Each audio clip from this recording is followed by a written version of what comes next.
کہو کہ لوگو آؤ میں تمہیں وہ چیزیں پڑھ کر سناؤں جو تمہارے پروردگار نے تم پر حرام کر دی ہیں۔ ان کی نسبت اس نے اس طرح ارشاد فرمایا ہے کہ کسی چیز کو اللہ کا شریک نہ بنانا اور ماں باپ سے بدسلوکی نہ کرنا، بلکہ حسن سلوک کرتے رہنا، اور ناداری کے اندیشے سے اپنی اولاد کو قتل نہ کرنا، کیونکہ تم کو اور ان کو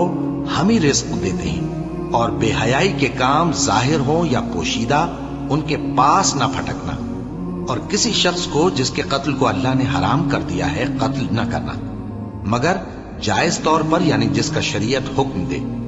ان باتوں کی وہ تمہیں تاکید کرتا ہے تاکہ تم سمجھو، اور یتیم کے مال کے پاس بھی نہ جانا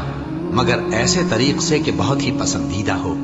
یہاں تک کہ وہ جوانی کو پہنچ جائے، اور ناپ اور تول انصاف کے ساتھ پوری پوری کیا کرو۔ ہم کسی کو ذمہ دار نہیں بناتے مگر اس کی طاقت کے مطابق، اور جب کسی کی نسبت کوئی بات کہو تو انصاف سے کہو، گو کہ وہ تمہارا رشتہ دار ہی ہو، اور اللہ کے عہد کو پورا کرو۔ ان باتوں کا اللہ تمہیں حکم دیتا ہے تاکہ تم نصیحت قبول کرو، اور یہ کہ میرا سیدھا رستہ یہی ہے تو تم اسی پر چلنا، اور دوسرے رستوں پر نہ چلنا کہ ان پر چل کر اللہ کے رستے سے الگ ہو جاؤ گے۔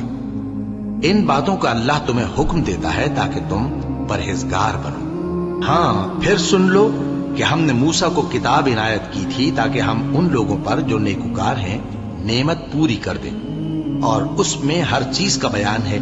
اور ہدایت ہے اور رحمت ہے، تاکہ ان کی امت کے لوگ اپنے پروردگار کے روبرو حاضر ہونے کا یقین کریں